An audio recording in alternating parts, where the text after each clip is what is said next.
From Brother Love to Paul Bear, we're talking about year one of The Undertaker in the WWF. How you doing today, Mr. Mooney? Dong. Dong. No, no. Do I need to do more? I think we're good. Everybody knows who we're talking about when you hear that, right? Of course. And you think through the history of professional wrestling, how many sounds, I'm not even say, songs, I mean, just sound that Yeah. you hear that immediately you know what it is. The lights didn't have to go out.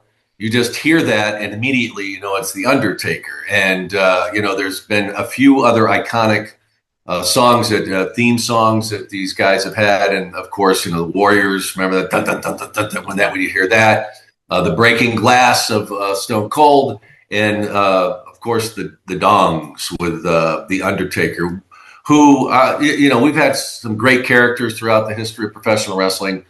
His may be the greatest gimmick ever.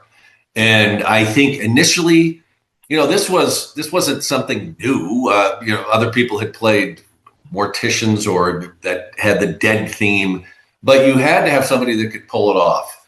And after much, much trial and error for this individual, Mark Callaway, he found it and never had to look back.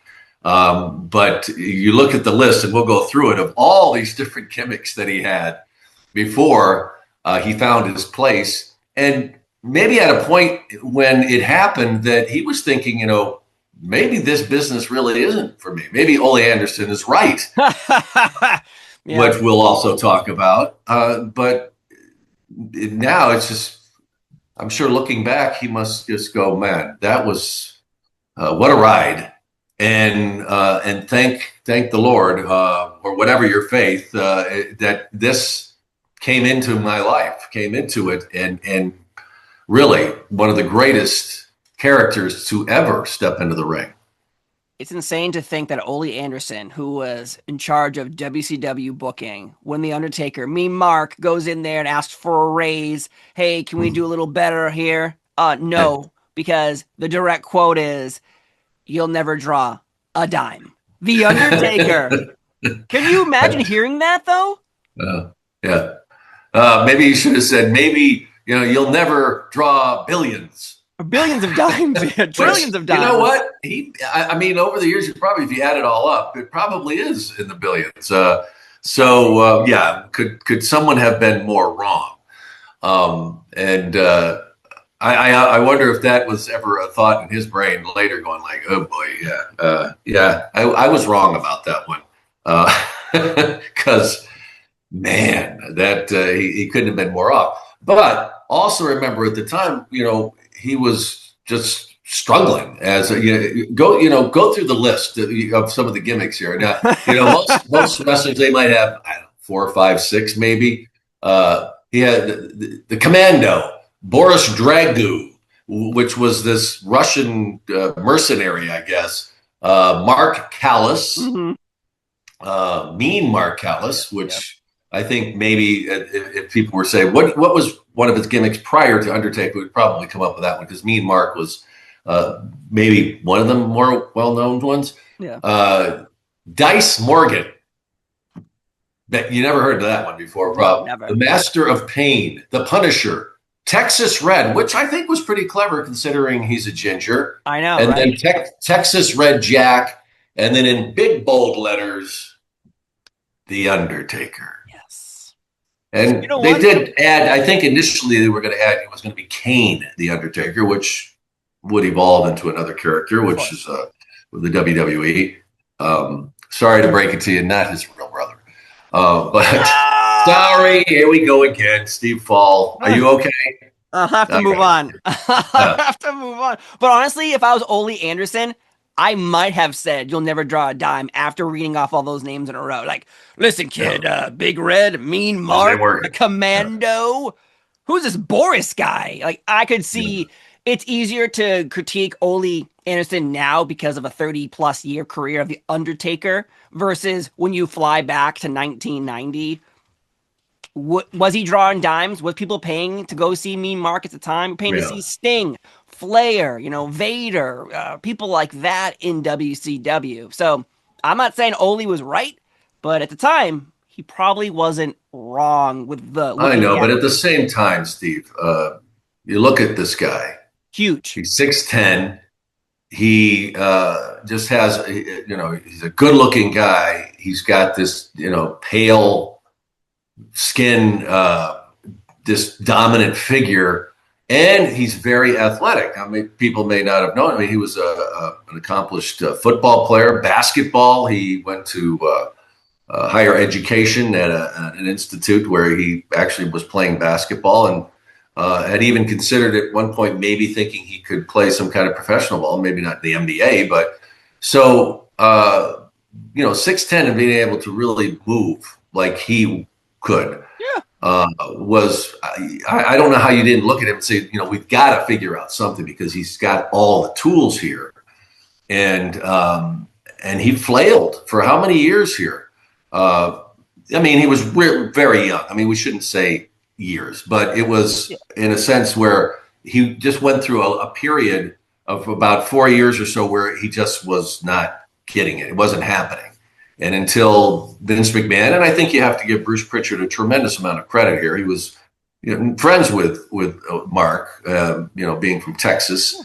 But he saw the potential and what he could do. And I think that Vince had chances to hire him previous to that, but Bruce pushing it, and then this gimmick, the Old West kind of mortician, and man, he fit the bill. But in many cases, you could have this great idea, but you've got to have the person that can pull it off, and they found him in Mark Callaway.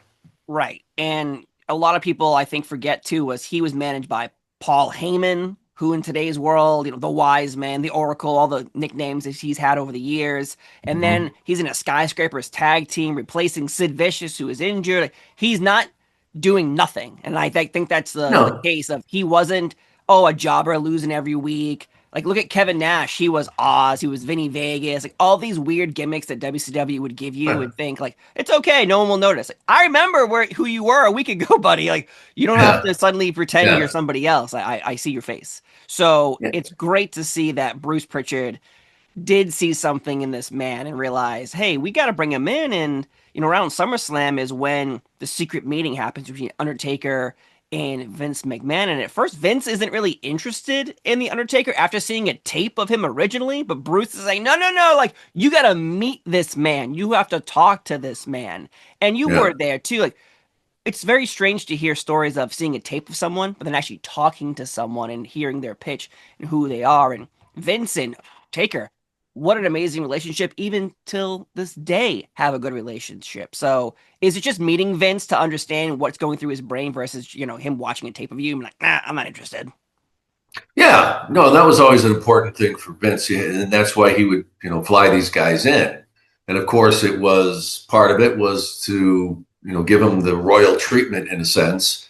And how could you not be impressed after, that's not what went on in professional wrestling back then, where you fly into New York, the Big Apple, basically and then a limousine picks you up. You've got a driver there with your name on the placard as you get off the plane, and they whisk you to the tower. Must have been like, you're going to Oz, to see the Grand Wizard. And really it was. And Vince played it to the hilt. You come in there and they, pamper them. And can I get you, would you like coffee? Or, you're sitting there and he would purposely have you sit there for a while. Oh, yeah. Because he's very busy. Very busy. He's got a lot going on in there. Vince could have been in there with his feet up or whatever, but he's gonna have you wait out there, and then and then it wouldn't be where you're ushered in.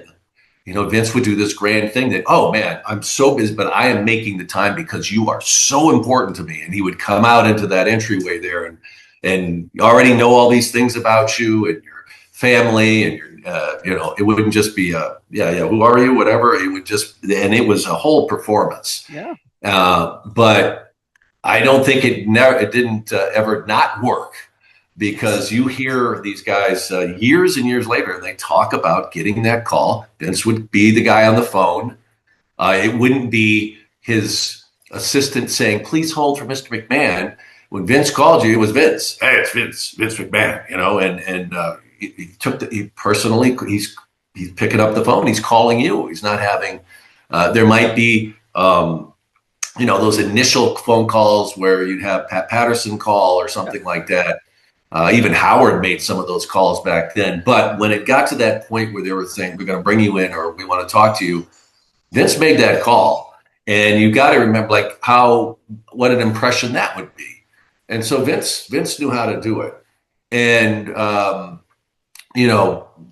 Mark Callaway coming in from the recount of those meetings, that he was, despite being him being very young and never getting to a point where he was comfortable in the business at that time, was sold Vince on the demeanor and what he had to say and what he felt about the character, whatever, and it was a done deal. I think a lot of times, it didn't take Vince long that if he saw somebody that he said, "This guy is right for this," and I harken back to Ted DiBiase, and Ted tells that story of his trip that he made. But and prior to that, Ted really he wasn't a gimmick guy. I mean, go back through, he was Ted DiBiase. Right. But Vince saw that he had this character in mind, and many will argue it was actually Vince himself. That whole character was, a lot of it in it was Vince. But he had this character that he knew would work. How could it not? The multi-millionaire, arrogant asshole who is the chicken shit heel, as Ted describes it. And so to me, that's like another example. And I think that when he finally met Mark Callaway face to face, he said, "Yeah, this is the guy." And it turns out he was absolutely perfect for that role. And I don't think, I don't think initially even Mark knew that. He just wanted to work, and he knew what an opportunity this was, and he certainly wasn't going to, play it down. But I remember him coming in, and I remember those first backstage encounters with him, and you could just see he was just wide-eyed and kind of ill at ease, and what's amazing about it is he went from that point and became a seasoned veteran within a year. I mean, it just all started to click for him, and in a very short time, he became the leader of the locker room. Once when Hulk made an exit there, and it's an incredible story. And one of determination and making a character his own. He had a lot of ideas of what he could do with it. The brilliance of it, that he didn't have to say a lot, and which also gave him time to really hone his skills as just saying a lot with just an expression, and the whole thing with the eyes that, he would do the white of the eyes when he did that. Yeah. He didn't have to do anything. And then, of course, the matching up with William Mooney, or people remember him as Percival Pringle, and they had worked together previously to that. And the fact when they that pairing once again, and Paul Bearer actually, Mooney, having experience in the funeral industry, had worked at funeral parlors.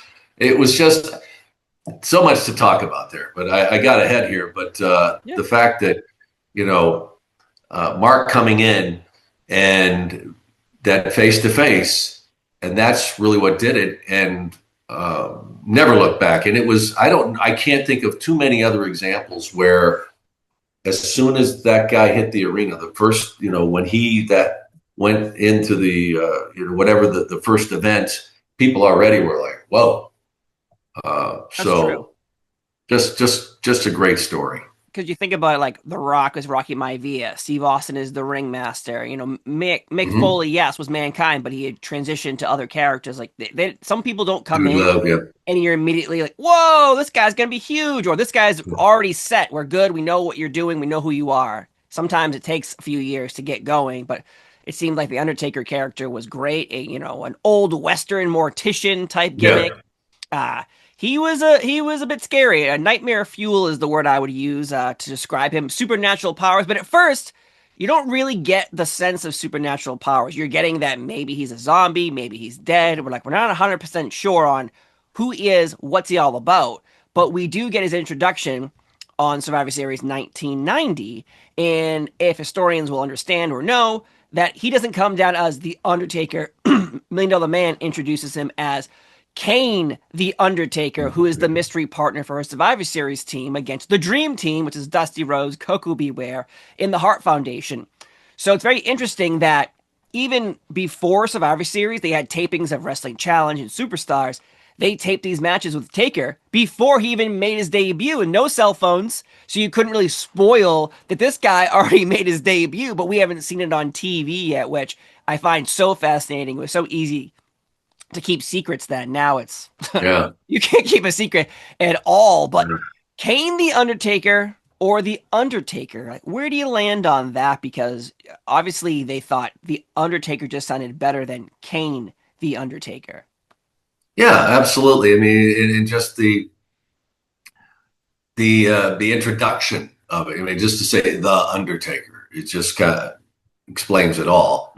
And it wasn't needed. They didn't have to have this other moniker with him to be Kane and have any confusion of do we call him Kane or is he the Undertaker? Right. And they wanted to keep that theme that they knew was this frighteningly persona of the undead, kind of that feeling. Right. And what I've always found interesting, and I love talking to you when we talk about these characters, because you were a kid, and I always love to hear the reaction of people when they were younger, because even adults take it in as it's just a great character, or I love to follow this. But kids, it's a whole different impact. What do you remember? I don't know, the first time you saw him on TV or whatever. What was your reaction?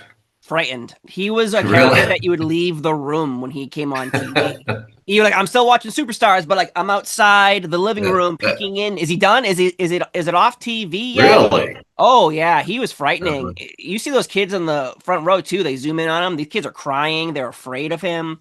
I had, this is a personal story. My walls were covered in wrestling posters. Shock. And they were double-sided. And I had a slanted room, and one was Hulk Hogan. Well, one night as I'm sleeping, the tape, I guess, was old and it unraveled, so it folded down, but it was still hanging. Do you know who was on the other side?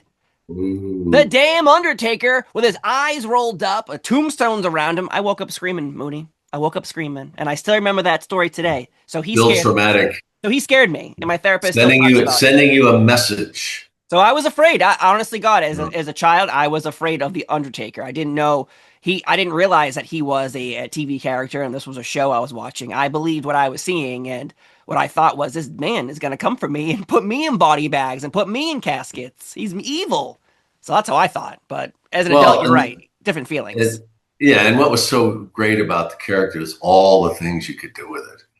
Like you said, the whole thing with the undead and the caskets involved. Like who isn't afraid of a casket? Right. And what is someone's most horrific thought in life is to be buried alive. Yes, I was just going to say that. Even having to go into a casket. And even I remember even thinking back then when it was a work or whatever, but these you would actually have to go into this casket. These guys would have to go in, and I know a lot of them were very uneasy about it. Of course. When he would drop their body into this casket, and then you'd have to lay there until they wheeled you out backstage. And of course, there was always the ribbers. There's always that chance for a rib where they're not going to let you out. And my God, I can't even imagine what that must have been like for people. And they pushed the limits. I mean, you think about through the years of what they did with, the entire burials and dirt on top. And what if, and there's always that, what if something goes wrong? Mm-hmm. What if something happens with, the oxygen tank or something doesn't work, or, it would be horrific. And if you've ever done anything where, there's always that chance that something really bad could go wrong, even though the chances of it are minuscule. There's always that little chance, and I think that's what people, when they would watch, they'd be like, "What if something really bad went wrong?" Whether or not you thought it was a work or not, but if you knew, if you were smart to it, you would still be thinking, "Oh my God, like what if something happened?" And it was, of course, smoke and mirrors. It was all well choreographed, and safety was the number one issue, but just the mere thought of that, and they did so many great things with that. There was just so many places to go with it, and they did to great fan approval. Oh yeah, he was so scary, Mooney. Yeah. I think kids who grew up during this time realized when he first showed up, you're like, yeah, you got Tugboat, you got Big Boss Man, you got Hacksaw, but who the hell is this guy? And why is he scaring the crap out of me? And of course, I think Undertaker probably was a little afraid that night at Survivor Series, because for months, you guys, the WWF was building to what's inside this egg. What will it be? It's Survivor Series. Is it, I think it was a dinosaur, Mean Gene once suggested. A bunch of balloons was also a thing, but Taker apparently, according to stories, was nervous that he become the Eggman. He would pop out of this thing. I'm the Undertaker, but I also like eggs. It was the Gobbledy Gooker. So Survivor Series 1990 is always remembered as two debuts, Undertaker and the Gobbledy Gooker. Yeah. Sad for that Gobbledy Gooker. He didn't get a 30-year career, did he? No, I think he got a one-night career. Was pretty much it. Thank God. But I remember the hype surrounding that, and everybody just thought it was the dumbest thing ever. So just get it over with. And I felt for Gene that night, because you go back and watch that tape, and he's dancing. Oh yeah. And I think that the lead up to that was like, it went longer than they wanted it to. Where they had to fill time, and he's just coming up with all these things, and everybody's just like, just will you crack the effing thing and so we can get this over with, because you could, when he came out, it was just kind of you could just feel it, like people like, that's it, a turkey. I believe it wasn't. I don't know if 100% it was a turkey. Yeah. That's what's so funny about it. It's like, it's a gooker. Like, okay, what's a gooker? Yeah. I don't know, but we're gonna eat it for Thanksgiving this year, kids. Yeah, but thank God there was another debut that would last through history and be remembered fondly. Yes, and that is the career of the Undertaker. Of course, yeah. And Coco Beware has the Hall of Fame distinction of receiving the first Tombstone on television, and he lands hard on his head there. But he's introduced, the Undertaker that is, with Brother Love as his manager, and it's only for a little while, but to me, for initially seeing this, it feels so out of place. But when you hear the backstories of, Bruce Prichard was all about bringing in Mark and helping him get the meeting with Taker, it does make sense to protect him in a way, because Brother Love was a very, very hated heel. So if you walk in with Brother Love or Jimmy Hart or Bobby Heenan, people are going to hate you. So what do you think of the pairing? Because to me, it felt awkward, but yet it also fits in a strange way. Yeah, well, I think there was a few things involved in that. And I do want to get back to that Coco. Poor Coco. Tombstone. Well, really, that's worth discussing. But I think part of it was that relationship, them wanting Mark to feel comfortable. You got to remember that he hadn't been in a it's not that he hadn't been in front of crowds before, but nothing like this, the attention that that character was getting. So they were very protective of it. And Bruce, of course, very wise in the business even then. So yeah, did it work overall? No, but I think that it served its purpose. I think that's the best way to put it. Yeah. and of course, Mark was very comfortable with Bruce.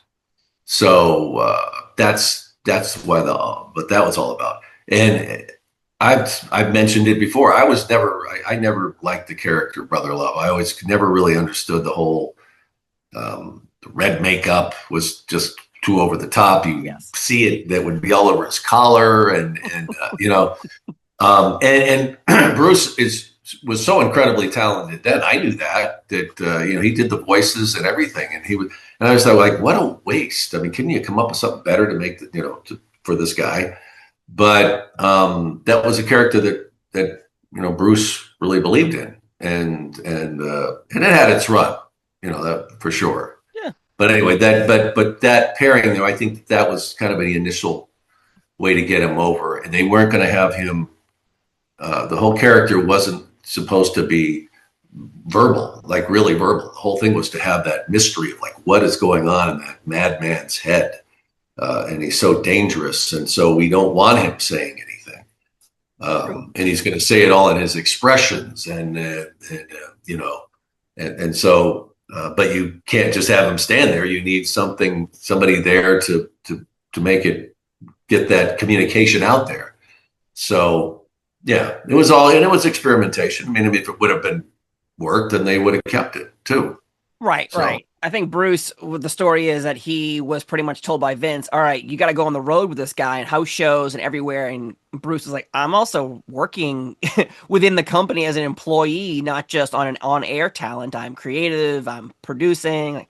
Yeah. So I guess the choice was you either go and be a character forever or stay in the office and do that. So there was a choice. But in the beginning, though, with Bruce Prichard's character, Brother Love, I feel the same way where like I didn't really like him that much, but the version that we saw before was very smiley. He's very cocky. The version with Taker, he's very angry and he doesn't smile anymore. I just felt like it wasn't the same Brother Love that we were witnessing before, but still the Survivor Series debut goes perfectly.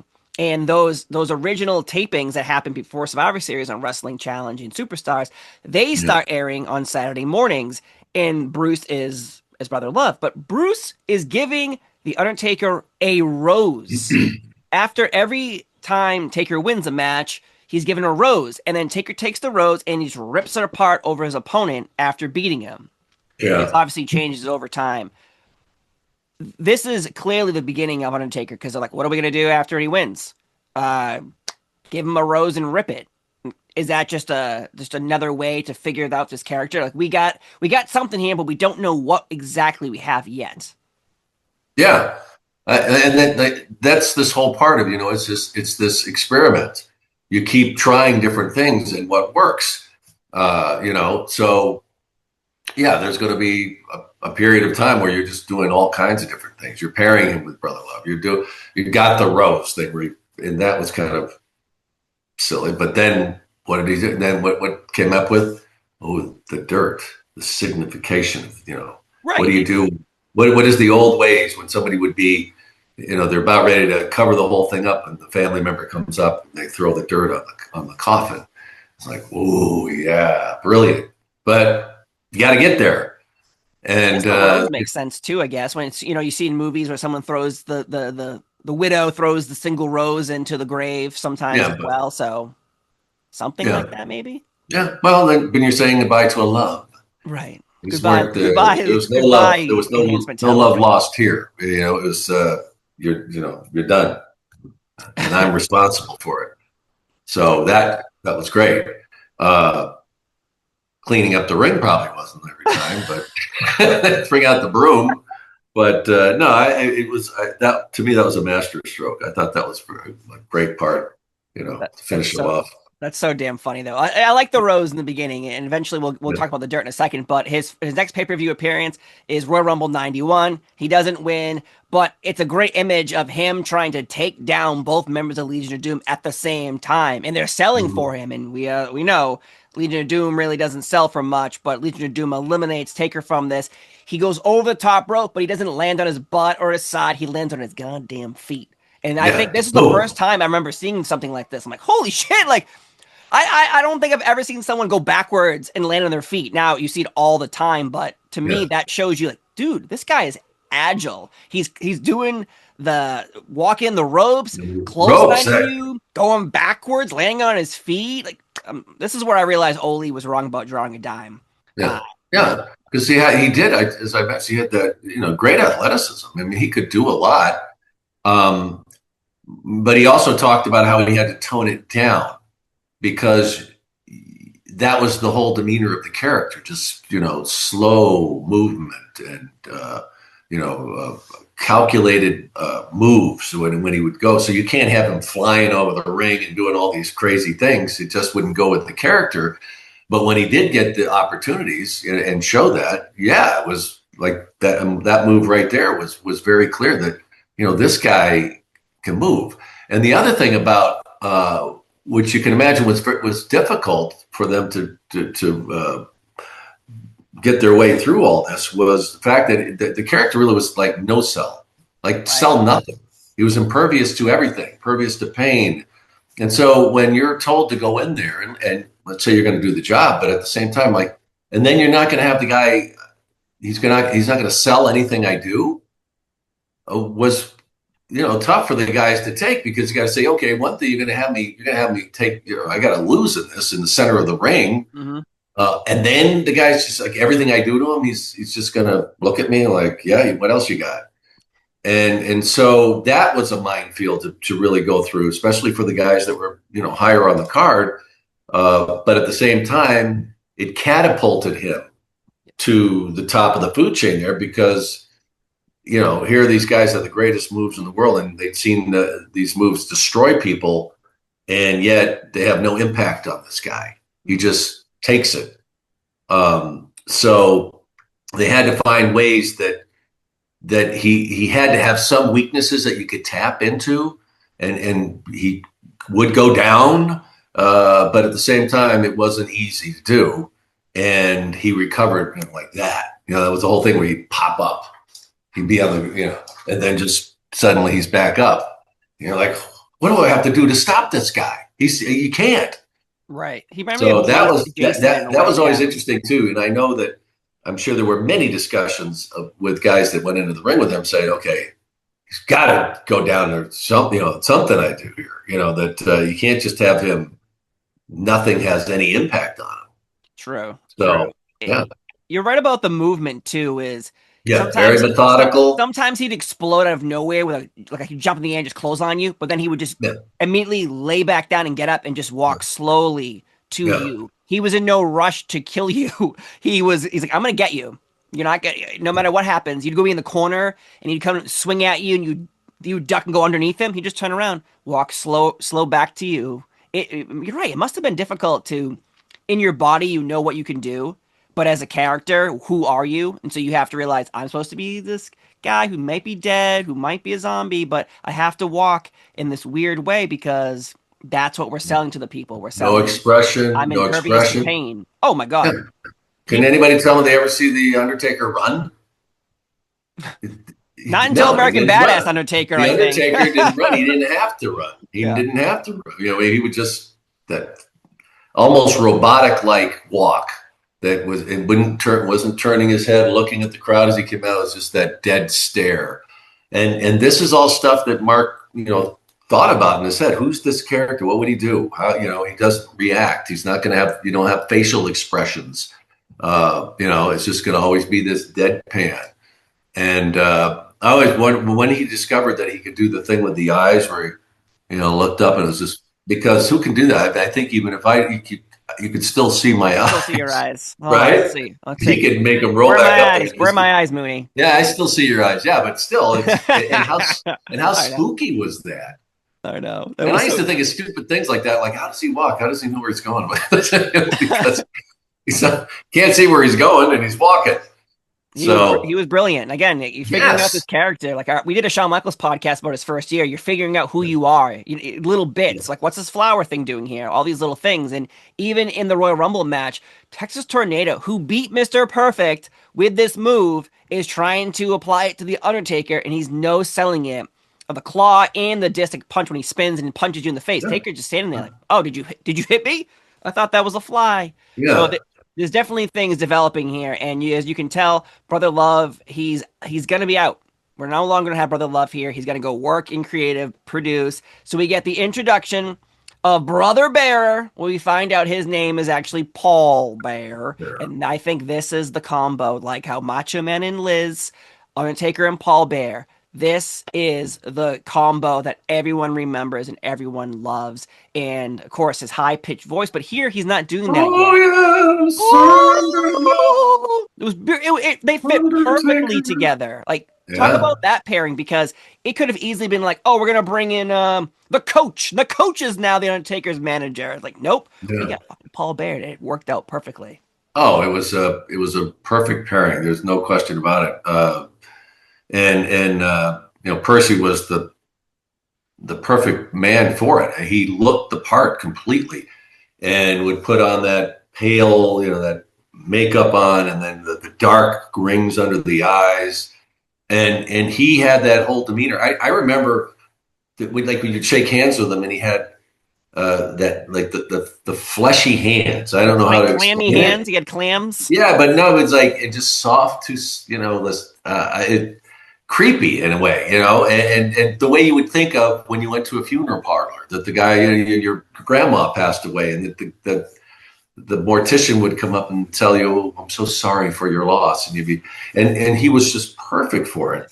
And of course, having that knowledge of the funeral industry certainly helped, and that voice, oh yes, was just sent chills down your spine. And so as we talked about that, here you got the deadpan Undertaker, nothing, doesn't sell, no, nothing. And then you've got the one who can translate it, who knows what's going through that sick brain. And yeah, it was just right from the start. It was a perfect connection for these two. As we saw, as years would go by, it didn't falter, and no one else could have played that part as far as anybody else was concerned. This also adds lore to the Undertaker because this is when they introduced the urn. Now the urn is now part of it. Now Mm-hmm. what's in the urn? Is it the ashes of his victims? Is it His, his source of power? his Because every past time opponents, Paul Bear would yeah, hold it up, Taker would rise as well. So we're creating a mystical powers around this man. Like, okay, before we knew he was kind of scary and spooky, but now he's got a guy who's telling us he's extra spooky, and he's brought up yeah, before. Paul Bear introduces the dirt. Brother Love had the flour. Now, after Taker beats someone, Paul Bear hands him a bag, and in the bag is a little bit of dirt, and the same thing. Sprinkle some dirt on your opponent. Sorry, janitor, you have to clean this up. But for us as fans, you're like, damn, like I think he just killed him. I think that yeah, man is dead. And so they're just adding more mystique and elements to this character. Who is he? We're asking questions instead of just watching. We're wondering yeah, everything about him. So, and eventually we get rid of the dirt, and they introduce something even scarier: body bags. Every time he beats yeah, an opponent, and it didn't yeah. matter who you were, you got put in a goddamn body bag. And to me, Mhm. that shit was scary. Again, as I brought up Right. earlier, I'm in the living room like, oh, is it over? Is it over? Because he's putting people in body bags and then picking them up and then walking to the back with them. What's he doing with those bodies? Yeah, stacks them up. Yeah, and as I said, what's more frightening than to be in a casket or to be in a body bag? That's every human being's worst nightmare. Mm-hmm. To think that that, could that ever happen to me, and how frightening that would be. That the claustrophobia of it, but also that finality. That what do they have? Where do the body bags are? They have at crime scenes. So that idea was great. A much better way as far as finishing off an opponent. Yes, You visually. unfold the body bag, he puts them in, zips them up, and then carries them out. Like, man, you just like had this, like you said, what does he do with the bodies? You kind of imagine him going off to, Boot Hill with some uh, graveyard with nothing, scrub around it, and the old wooden crosses, and he's got a hole there. It's dumps the body in. Yeah, You're like, dude. all this is going through your head because it was that like the old West Mortician idea. That was kind of the original vision of it. And yeah, seeing him carry out his victim, brilliant. It wasn't just you got beat. No, you got You're put your dead. body back. I mean, you're dead. Like you lost. You're dead. You didn't just lose a match. You are dead. And I used to think, can you breathe in those things? I always thought that. Ah. I don't know. Maybe where are those bodies? I don't know. They buried Death Valley. I guess is where he's billed from, but still the same thing. Oh no, I remember those guys backstage. As soon as they opened that thing up, you could just tell, like, thank God that's over. I don't want to do these. That stretch when they were doing that when you were the guy on the other end of that, I'm like, oh man, I got to get in that bag. So now you have urns, you have body bags, and then we have his first WrestleMania against Jimmy Superfly Snuka, who at one point was almost the face of the WWF in the 80s, but here he is now losing to Undertaker. This starts the Undertaker's WrestleMania streak, which will be broken by Brock Lesnar at WrestleMania 30. But at this point in time, we're just getting W's underneath Undertaker. And it's nice to see that Snuka, who established, everyone respected him, everyone loved him, losing here. But the highlight of WrestleMania 7 is Paul Bearer and Undertaker backstage with Regis measuring his body for a suit and a casket to later put him in. That to me is the highlight. Like being Snuka, that's great, but watching Regis being like, "Hey, what you doing? Yeah, what's going on?" Excuse me. Yeah. That was a great bit. And of course, Regis was a huge wrestling fan. So being a part of that for him was a big thrill, and he knew how popular the Undertaker was and was going to be. He'd been in the business a long time as far as entertainment goes, and he could tell, like I remember him telling me that, this is, he's a lot of characters. Regis was a huge wrestling fan forever, and he thought that the Undertaker was just one of the greatest gimmicks ever put on a stage, and so for that whole thing too. Well, it's so subtle as you're talking, and in the meantime, someone's like measuring you up. It was great. It was again classic stuff, but that to me steals the show. I know Taker versus Snuka, people are like it's the first one in the streak, but we didn't really acknowledge the streak until 10 years later. It was just so happened someone was like, "Oh my God, you never lost at WrestleMania? Oh, let's use this as something," versus the other way around. So. WrestleMania, boom. Regis, awesome. But we have the debut after WrestleMania of The Funeral Parlor. Paul Bear is going to host a talk show during Saturday mornings. If you weren't scared already, kids, let's watch Paul Bear and a scary music in the background interview your favorite superstars. What do you think of talking segments like this? Because it seemed like at one point we had the barbershop, we had Piper's Pit, we had Adrian Adonis' flower shop. It was Brother Love had one. It just Body shop. It was a great way to get stories moving forward. But sometimes I don't know. It seemed at one point it felt like everyone had one. Yeah, well, and it was a good vehicle to be able to push a storyline along, and a lot of smoke machines were used for the funeral parlor, but and it worked really well. The only thing is that with Paul Bearer, you can only take so much of that voice. Mm-hmm. So when something would go on too long or whatever, he had too much to say, it would start getting grating. You're like, okay, I can do it. The promo, I'm good, but for a long period of time, that would get really annoying. Right. But as far as a vehicle and pushing things, it was just, they were always trying to mix it up. And it was a great segment instead of just the let's go backstage for an interview, that it added, more to it. And not necessarily where you'd have to be, one-on-one. They could actually have things happen within it. And so I always loved those segments. I thought they even with Brother Love. I mean, because they did a lot of stuff got moved there. But and if you remember, like many of them, they didn't last long. They either let's say they got to move on or whatever. But it was a great segment to be able to establish the storyline and be able to do it, every week. So whatever it was going to be, they always had that as part of the show, and it was very effective, I think. You're right. It's a different environment versus seeing like or Taker's in the ring now with his opponent. They're talking versus holy shit, like where are we? Yeah. We're in a funeral home, Yeah. and there's smoke everywhere, and the music's playing, and there's a casket. Is he gonna pop out of that casket?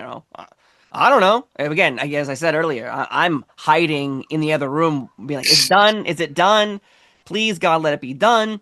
But you couldn't turn away, could you? No, I kept watching. I kept putting those posters up, hoping they wouldn't flop down and be revealed. Did you take all the posters down after that? You didn't want anything? I probably did. I probably was like, Like I can't. Paranormal. You're probably thinking, "Oh my God, the place is haunted now." That's when you get the staple gun as a little kid and you staple it to the wall versus using Scotch Not tape. coming off. This ain't coming off. Super glue, baby. This ain't coming off. The next owner is gonna have to deal with this.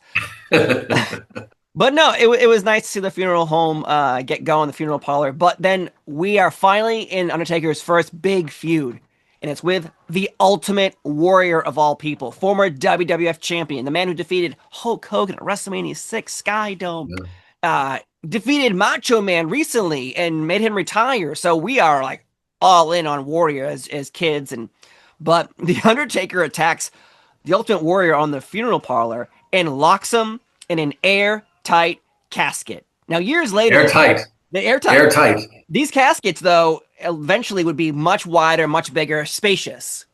When Warrior gets put in, imagine he's like in the box. He is smushed in there. He's a big man. And they close it, they lock it, and then apparently he can't breathe. He's dying. They finally get it open. If I was Ultimate Warrior, I would have been pissed because he's in that thing for a long time, according to what you're watching on television. Yeah, and you can pretty much bet he was. But I mean, he knew what he was in for, literally. But my God, that it was so small. I know it's all the work, and you got to do it. But that's a real casket, and they're in there, and it's stuffy, and it's dark, and I can't even imagine. Like I said, your mind plays all these tricks. And what if they can't get the key to work? What if they can't? Because that thing, you had to lock it. It didn't. I mean, you couldn't just put it down. Right. It had to be locked. So you're thinking, well, what if somebody fumbles the key? What if? And then you're in there for a long time. Worst nightmare. And then on top of it, in this whole scenario, and I know the Warrior was not happy at all about the fact that, as we mentioned, he's supposed to be one of the most lethal superstars on the planet, and then he goes and he throws that stiff arm across the chest, and the Undertaker barely moves. Mm-hmm. I mean, think about that. Like that, your whole character is based on when that thing hits a human being, they fold up like a card table. Yes. And then you've got this guy who doesn't sell. So it's this whole, that whole discussion of, well, he's got to do something. You got to give me, you're going to kill my character. It's going to look weak. So the balance of is making the Undertaker look inhuman. To be this and not kill your other character as being weak and ineffective. Mm-hmm. That's a real tough road to travel down, and then on top of it, get put in a casket. So I'm sure that entire scenario, even though it's making you money, was not pleasant for the Ultimate Warrior. No, and I think a lot of people remember it just like the way they used to have these caskets, they were so small. And again, Warrior's so big and so buff. So when you see him get put in, his arms are kind of like crossed over his body. So he has enough room so his muscles aren't just like closing the door. And so when they close it, honest to God, if I'm him, this is like the door of my face. He's like, all right, well, this will be fun for a little bit. And the segment goes on, and they can't get it out. And my favorite part is, though, Macho King, who's now Macho Man, recently was retired by Warrior. He's on commentary, by the way. He's at first enjoying this. He's like, oh man, this is awesome. Warrior's suffering, and oh, I love it. He just retired me. What a piece of garbage. And then eventually he starts showing concern about like, oh wait, I think he's dead. I think he's dead. So they added some nice elements to that, though. But it is crazy to think that you're right about Warrior having a character where everyone he wrestled, from Rick Rude to Earthquake to anybody, destroys people, destroy you with clotheslines and shoulder blocks, jump on you, gorilla press slam. It's over. This time, the guy you're wrestling is not going to do any of that for you.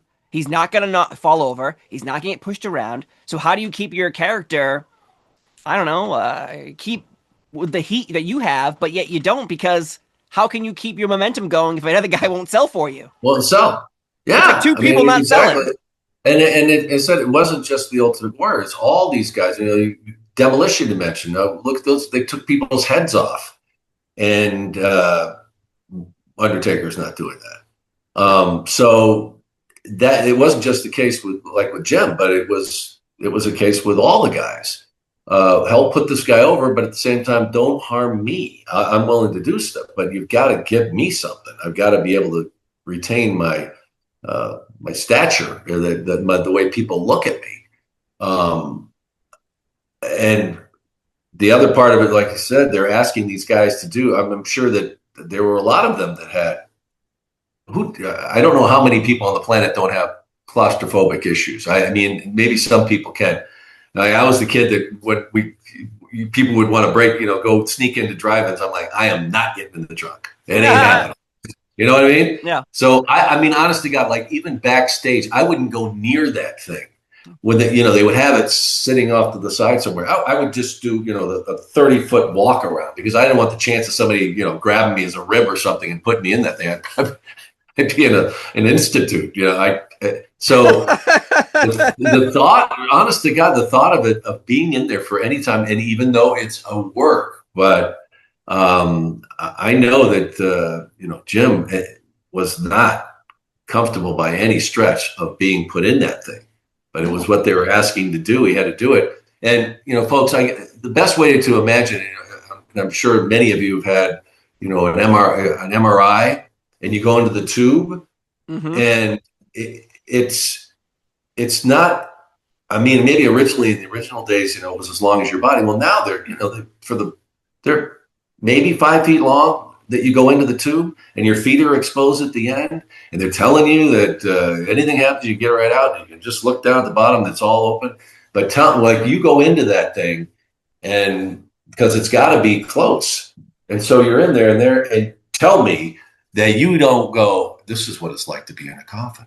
And then you start to panic. And then, some people, they have to go in there. They put, they cover their eyes, and they give them headphones and play music, because they'll freak. And some people can't do it.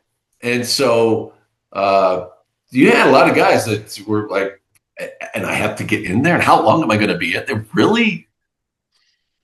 You gotta tremendous. Gotta have tremendous. But I mean, but really, I mean, you're tapping into all the fears of people, and you could. I used to love to see the shots of the crowd, because you could just see people, and it wasn't so much that of course, the spectacle of it, warriors in a coffin or whatever, but just the thought. They're thinking like, oh my God, what it's like? What is it like in there? I mean, he's stuffed in there like a sausage, and like you said, the lid's got to be right there. What's he doing in there? Yeah. Is he panicking? Is he freaking out? Is he, scratching the lid, banging? They open it up and they're like, "Is he dead?" Right? He's like, "Oh!" Yeah. We gotta reshoot that. We can't have Warrior coming out scared. Yeah. How much better does it get? I mean, let's be honest here. How much better does it get? It was brilliant. Scary. There wasn't a person anywhere, backstage, in the arena, ringside, wherever you were, who wasn't uncomfortable with that, having to watch that, and not being able to turn away. Oh my God, it's just awesome. Yeah, I got to know what happens. It's true. It 100% it was scary, and it's still scary probably to today to a lot of people. Yeah, the idea of being locked inside of a coffin or a casket or anything like that, but they do have house show matches throughout the spring and summer, and it's a lot of body bag matches. And Warrior gets put in more body bags, or Taker gets put in a body bag, but Taker will set up in it, and Warrior will escape the body bag, and it's really just continuing what you're seeing on television. Hey, as Sean Mooney would be like, come this coming weekend in the Boston Garden, come see Ultimate Warrior versus Undertaker in a body bag match. Casket, body bag match. And then let's go to Taker, and there's Paul Bear promoting it, and that's what they did across the country. Oh, come to Boston and watch me kill somebody. It was great. There is a confrontation, though, that while the middle of Warrior and Taker are having their thing, Hulk Hogan, I think, wants to get a little tip his toe in here and see what's going on, because Saturday's main event has an event. It's Warrior versus Sergeant Slaughter. It's a Royal Rumble 91 rematch. But during that, Paul Bear wheels down a custom-made, it's really just a casket with stickers of Ultimate Warrior symbols all over it, scaring Warrior, pops out Undertaker from inside. Now it's Taker, it's Sergeant Slaughter, it's Iron Sheik, it's Adnan beaten down. Warrior, Hulk Hogan, of all people, runs down because he hates Slaughter still, and he clears the ring, but he takes his world title, and he cracks Taker in the face. Taker no-sells it, and this is kind of the beginning of, I think we're going to get a Hulk Hogan Undertaker program as well. It's just funny that Hogan's like, I'll get involved with this, but you ain't going to put me in no casket. Like, let's tease something, but let Warrior deal with that. I just want to see what this guy's all about. Yeah. And it was really a matter of time, right? We knew at some point, yes, there's going to be the confrontation between the Hulkster and the Undertaker. And then that's a whole new set of, like, how do we figure this out? Because how can you have Undertaker no sell Hulk Hogan? Right. So yeah, I'm sure that was a massive discussion of how we're going to do it, because you said, he cracks him across the head with the world title. Yeah, and just looks at him. I'm like, whoa, who is this guy? I mean, really, even Hulkamania can't do anything to him. Nope. And as I said, then you got to be careful, because how does that affect Hulk Hogan? That he's not the unstoppable force. Mm-hmm. So. Yeah, I mean, everybody knew it was coming. It was just, so how are we going to do this? How are we going to make this happen? But it's just interesting, because while Taker has a storyline with Warrior then joins up with Hulk Hogan in his storyline against Sergeant Slaughter, Adnan, and Sheik at SummerSlam 91. So, like, we have two TV storylines going on at the same time, but our house shows are showing us Taker versus Warrior. They're not showing us with Warrior versus Slaughter or things like that. So it's just juggling so many pieces. But during this whole entire storyline, Jake the Snake Roberts gets involved with because Ultimate Warrior needs to defeat the darkness. He's so afraid and upset about what happened with the casket. He needs to defeat the dark powers of the Undertaker. How do we do this? Well, we're going to have 3 tests. Jake is gonna, I laugh because it's very hilarious if you watch these. First, Jake locks Ultimate Warrior in a casket one more time to, test his might. And then when he's like, no, don't do it. And they close it. When Warrior gets out, he sits up like Undertaker. So now he's overcome his fear of caskets. Overcome that, yeah. All right, now we're going to bury him alive. We're going to bury alive Undertaker. Bury alive Warrior. And then we get to this, my favorite, is the snake room test. Snake room. We throw Warrior in a room with a bunch of snakes, and this big rubber snake pops up and gets Warrior in the face. And he's like, the poison's coursing through my veins. Apparently, it was all a ruse. Jake the Snake was working with the Undertaker the whole time. So Jake is turned heel, working with Taker to take down Warrior.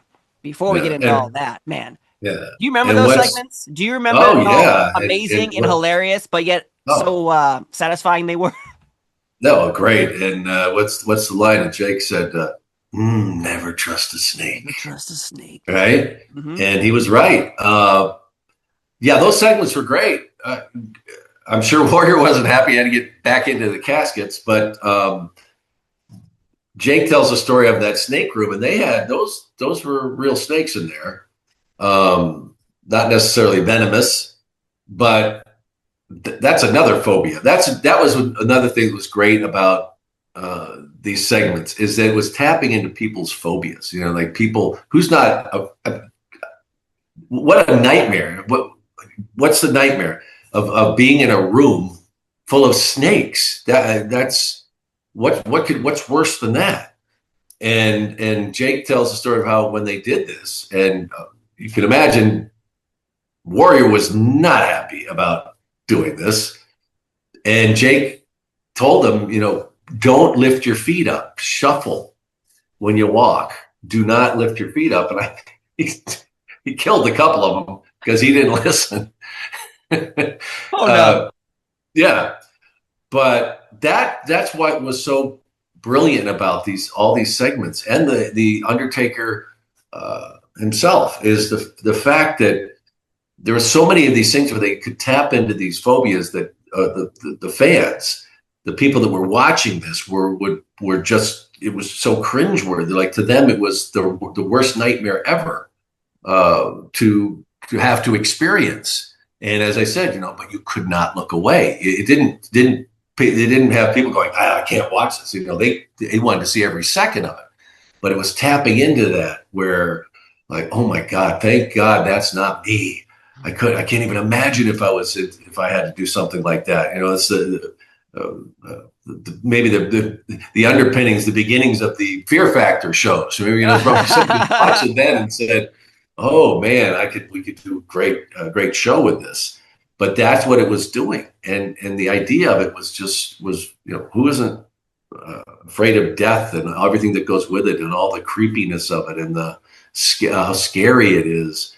And then you're throwing in that whole thing about putting people in caskets and that claustrophobia. And then another element is snakes. Mm-hmm. High percentage of people, I would imagine, aren't really excited about snakes. No. Just guessing here. But you see my point, that's where they knew that this was a no-brainer as far as you know, getting the heat and scaring the crap out of people. Oh yeah, it was so perfect too, because when you have Jake the Snake, of all people, who's a good guy, he was recently blinded by Rick the Model Martel, Yeah. and now Warrior comes to him for help, like, hey man, can you help me take down this Undertaker guy, because I gotta conquer my fears. And we didn't really see Warrior have fears before. Now we are seeing weaknesses. We're seeing, oh, he's like me. I am also afraid of being put in caskets or buried alive or snakes biting me in the face. So I like that element. But I also love the idea of Jake being like, yeah, I'll help you.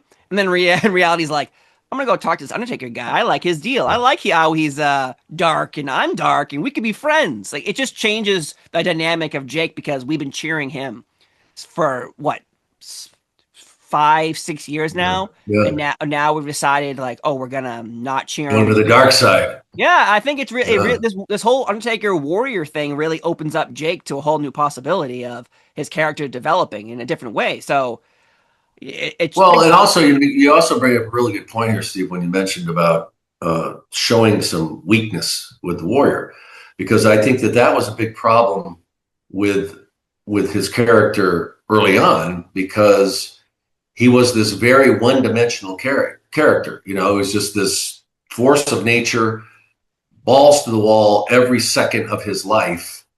These ranting, mindless promos, and there's no human side to him. He's just this one-dimensional character that you've got. What do you do with him? Right. So the idea you show that, wait a minute, there are some cracks in this armor. There are some weaknesses. He is afraid of snakes. He is afraid of being enclosed in small spaces. I thought helped this character. I think he gave people a little bit more to identify and you know, added to it. Because I think early on, when the whole plan was, yeah, he's going to replace Hulkamania and he's going to be the guy. After a short period of time, it's like, okay, now what do we do with him? Because this is all he does. He goes out, destroys people, and then runs back. You know, do this a couple times, and then he's gone. He's not going to the ring and he's not milking the crowd or whatever. He in many ways, he doesn't feel like he even is connected to what's around the ring. And so to be able to have some layers to him, I think that's a good way to explain it. Opened up some new doors for him. And who knows that if things would have gone differently for Jim Hellwig, that we might have developed that a different relationship with him as fans, because we might have seen some of this that he does get. And I mean, in case like with the Undertaker started to reveal these layers as he went through the years. Otherwise, he would have never lasted as long as he did, I don't think. Yes. And it was little. And then he started talking. He started having, did promo stuff. And it was this slow build. And they discovered these things along the way. Maybe the same thing could have happened for the Warrior. But during that period of time, that's what I remember thinking is that, now we're showing some layers to this guy. Now we're seeing that, he is human. He can still be this massive force of nature that still destroys his opponents. But maybe we're starting to get to know him a little better. Yeah.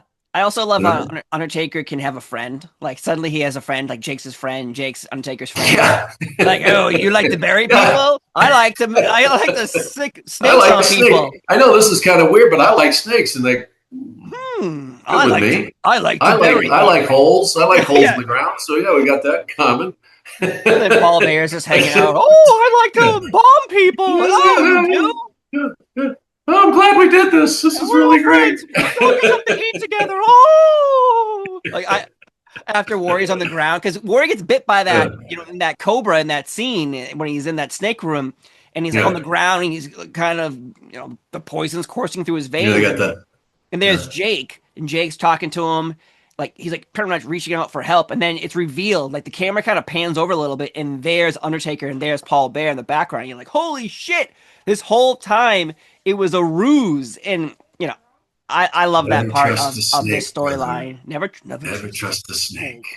Unfortunately, we never get Undertaker versus Ultimate Warrior on a pay-per-view. We never get Jake the Snake versus Ultimate Warrior because we have SummerSlam 1991, where I mentioned earlier, Warrior is in a storyline with Hulk Hogan, Sergeant Slaughter, and the Iraqi sympathizers. So that ends because Warrior, at the end of it, we've talked about it on a SummerSlam 91 podcast. We talked about it on another podcast where it's revealed Warrior wants everything Hogan has. He wants the deals. He wants the merchandise money. He wants the 900 numbers. He wants everything about pay-per-views, buy rates, house shows.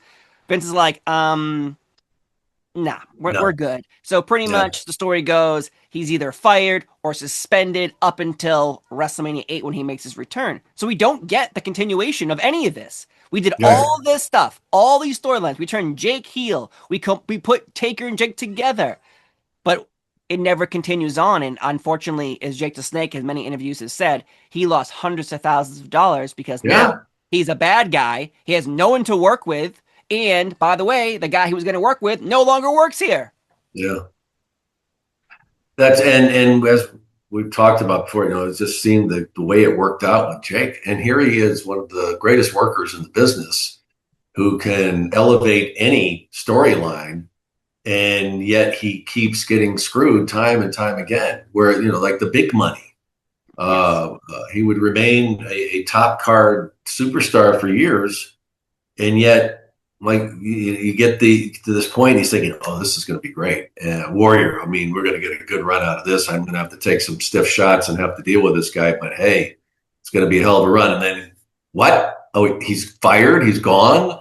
And that's just the way it seemed to turn out for him. And rhyme or reason, I don't know, but I think in most cases it wasn't Jake's doing.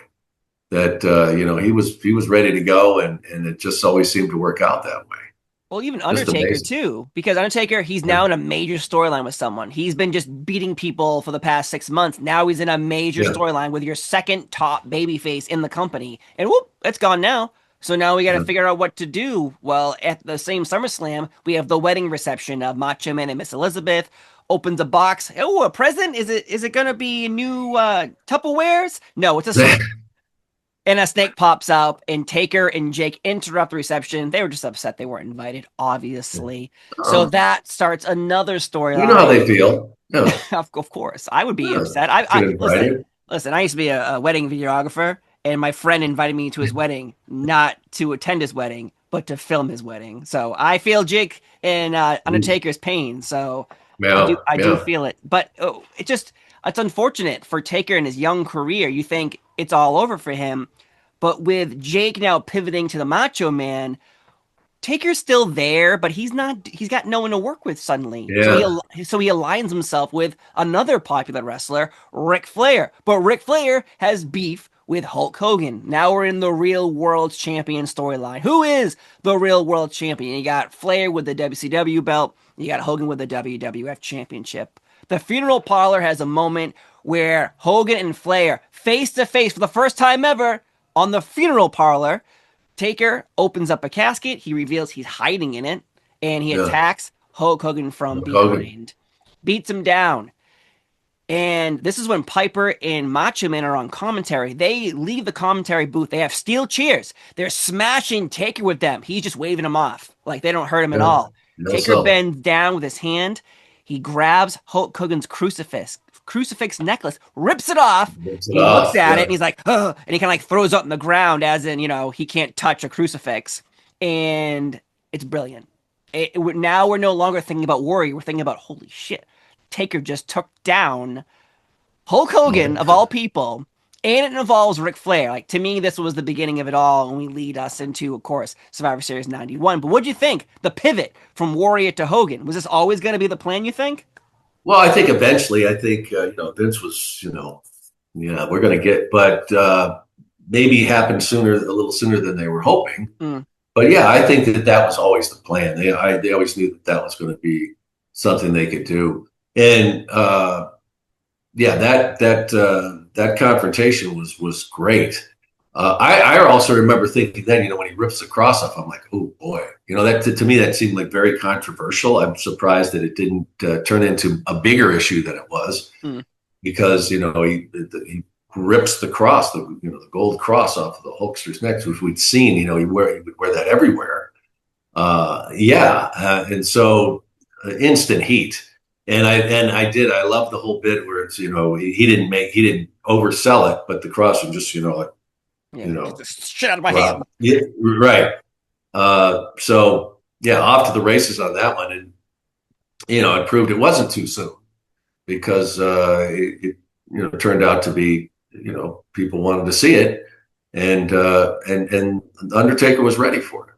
Yes, and we head into Survivor Series 91, the Gravest Challenge. We had the Ultimate Challenge, but now we have the Gravest one. Can Hulk Hogan defeat a man who cannot feel pain? And it's the first time Survivor Series has had the world title centered on this show as well. But if you know anything about this Survivor Series, it's also a very long commercial for another event that will happen 9 days later, this Tuesday in Texas. We discussed both events in long form before as well, which I thought was very interesting to hear people's reactions of like, I felt the same way.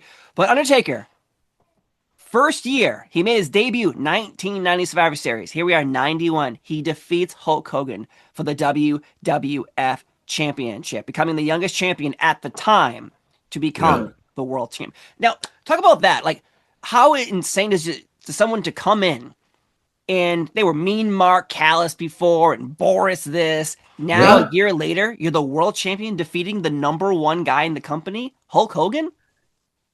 Yeah, that is a tremendous accomplishment to be that way. And as I mentioned earlier, that when he came in, he was kind of just wide-eyed. I remember it distinctly that he was not comfortable in this new character, and was finding his way. And it took you think about it, in a year that he catapulted.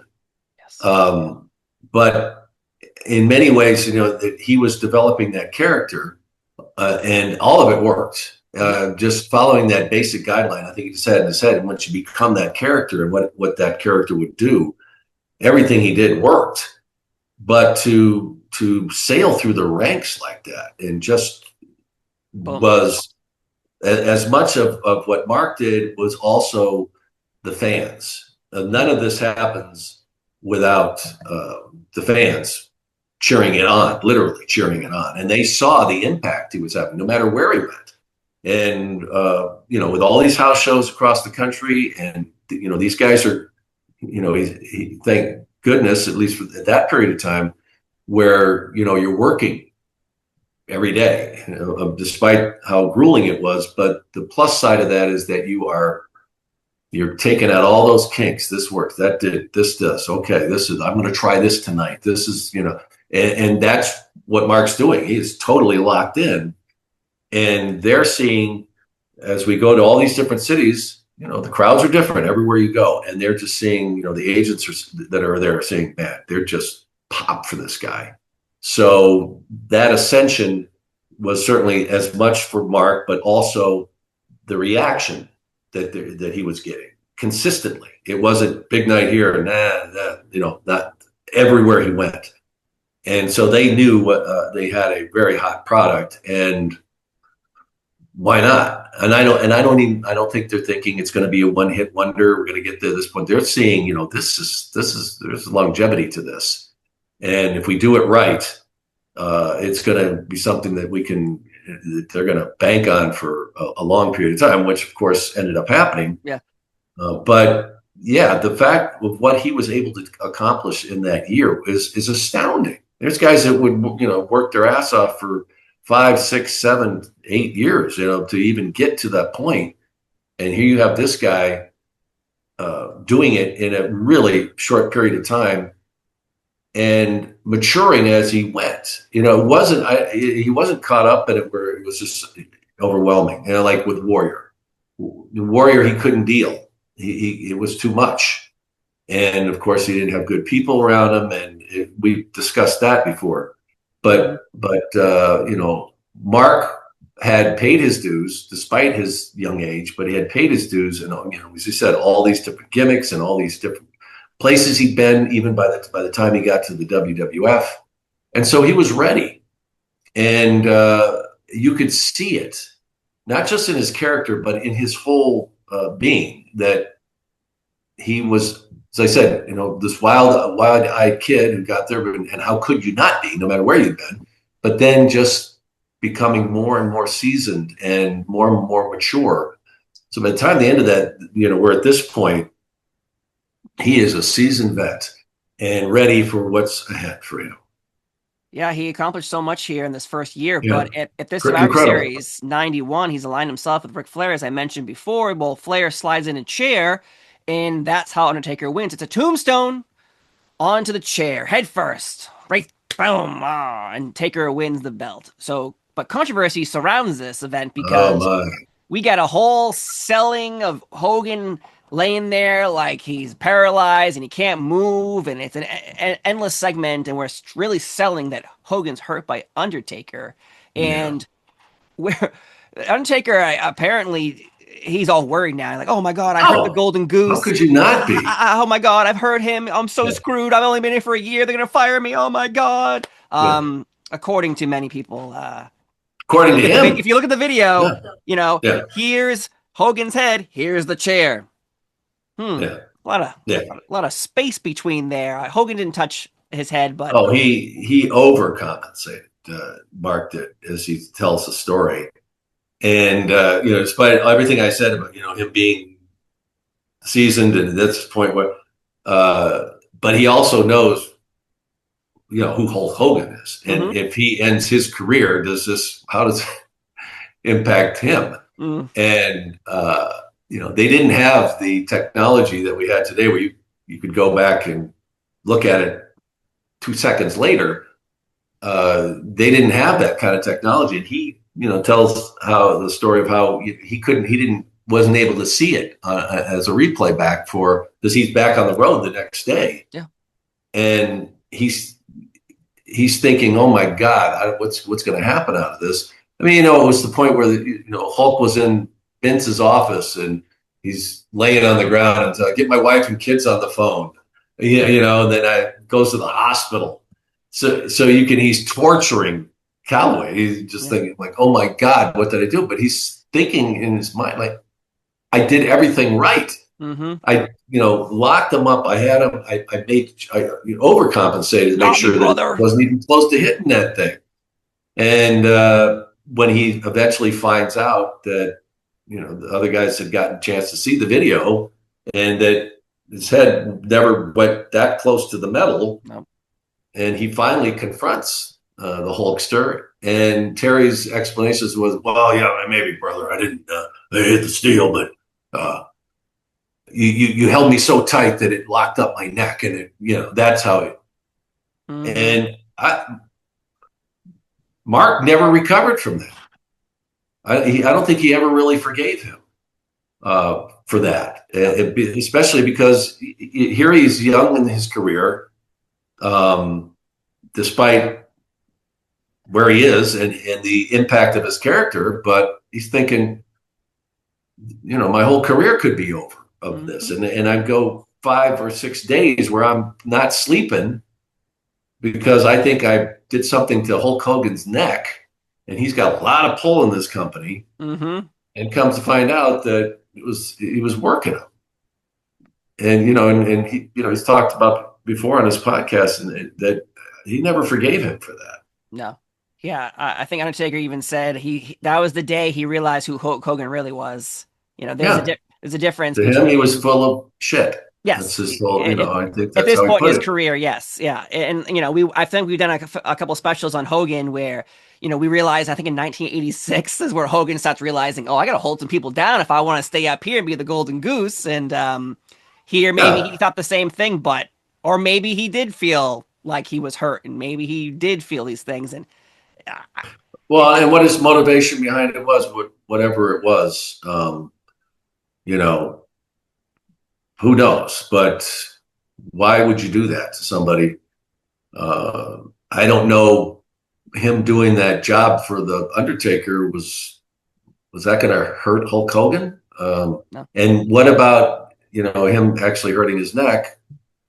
Maybe draw some sympathy from the fans more. Who knows? But he could have fixed it. Oh, easily. And not had to had Mark go to him and say, "Hey, dude, what happened there? Why did you do that?" Or and then still not saying, what he was really, why he was doing, why he did it.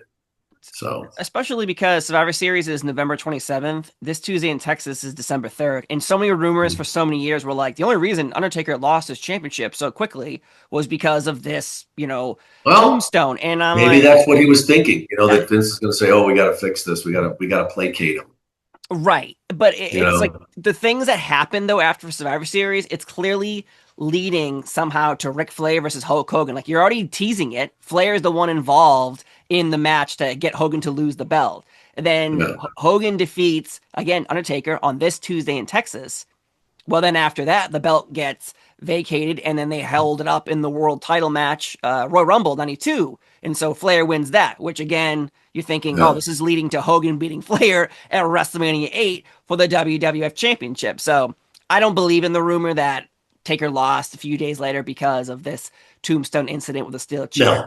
I think this Tuesday in Texas was always designed to be what it was. It was always, oh, don't you want to see Hulk Hogan try to get his world title back a few days later? We'll buy this pay-per-view. It's only going to be 2 hours, and it's going to be cheaper than a normal Survivor Series or SummerSlam, Royal Rumble, WrestleMania. So I don't believe in the other rumor. I believe that this was always designed of, oh, want to see your hero get his title back? We'll buy this. So it's a weird scenario, but as we talked about before on Survivor Series 91, the middle of Survivor Series 91 is Hogan versus Taker. That's not the last match. So then throughout the Survivor Series 91, it's, hey, you want to get revenge? Well, Jack Tunney is going to tell you can see the revenge happen in a few days. But Taker goes on the house show circuit a few different times, defending his world title before we even get to see him as champion on Superstars A Wrestling Challenge, because these things are taped weeks and months ago. You can't just go, oh, and we're going to change it all up and have Mooney get in the event center and record for 8 hours straight with that red phone going off. Like, what does that feel for you in a workload when suddenly everything changes live, but you've taped so much already? Well, that was my life. Steve. I mean, there wasn't a week that went by that we weren't. That was just part of the job. That really was, and that's why it could be so tedious, and you just had to just say, yeah, I really don't want to have to do 40 markets over. Mm-hmm. But you knew that was the beast. And so when that phone would ring and say, we got to do this, and this is happening. Yeah, it was just part of the job. But oh my God. Yeah, it was because you're redoing everything. And it was a great vehicle because it was easier to do than you imagine if you had to go back on the road or track these guys down that were in these interviews and redo the interviews, which we used to do with Gene before I got there. So that's just the way it was. So, it's like anything else. A big part of your job may suck, but it's your job. So you do it, it's, and the timing of it was always seemed to be the worst time. It'd be, we need you to come in on a Friday afternoon after Thanksgiving to fix things till midnight. Yeah. And but that's what it was. We fired it up, get the cards, fix everything, make sure the tapes got fixed and sent out, and that's what happened. And this was just another example. Yeah, Bobby and Gorilla do a little bit of, they must have recorded this somewhere at Stanford probably, because they do on a Superstars or Wrestling Challenge acknowledge that Hogan did lose and acknowledge that you need to order this Tuesday in Texas to see, Hogan versus Taker one more time. So somebody got those guys on a plane and somebody got them to record very quickly so it would get to the markets to see that. So, but this Tuesday in Texas happens, Taker loses, and Undertaker is back on top, but Taker was world champion just for a brief moment in time. I blame Jack Tunney. I blame Jack Tunney for all of this. It's just how I feel internally. But Undertaker's first year in the WWF, man, comes in mystery for $1 Million Man's team, ends up being a former world champion. Talk about an amazing first year, right? Yeah. Oh my God, he was a meteor. A warrior too. Yeah. He just, deserved every step of it. He, worked his ass off, created this character. There's only so much you can do for them when you laid this out, and then it's up to them to see what they do with it. And back then they allowed you to do that. They didn't have the staff writers, and they didn't have it all, down. You had to develop that character. And even if they did, you still have to pull it off. And I don't remember anything about that period of time going, man, that didn't work, or they got to change that part of the character. Mm-hmm. Every part of it, everything that he did was worked.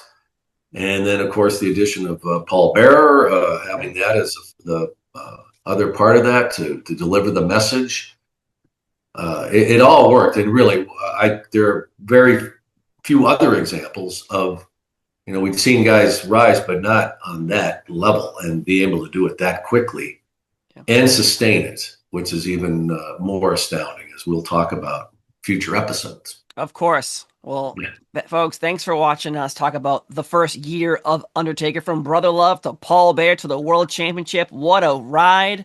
And I still want to know where those bodies are in those body bags. But either way, like the nightmare, the poster is happening again. I'm Steve Fall. He's Sean Mooney. Have a wonderful day. And thanks for watching another episode of the Golden Era Podcast right here on Primetime with Sean Mooney. Have a good one, folks, and don't have nightmares and pee your bed. Bye. It's the golden age of WWE. Larger than life of fantasy. Step in the ring, feel history. Welcome to the golden WWE.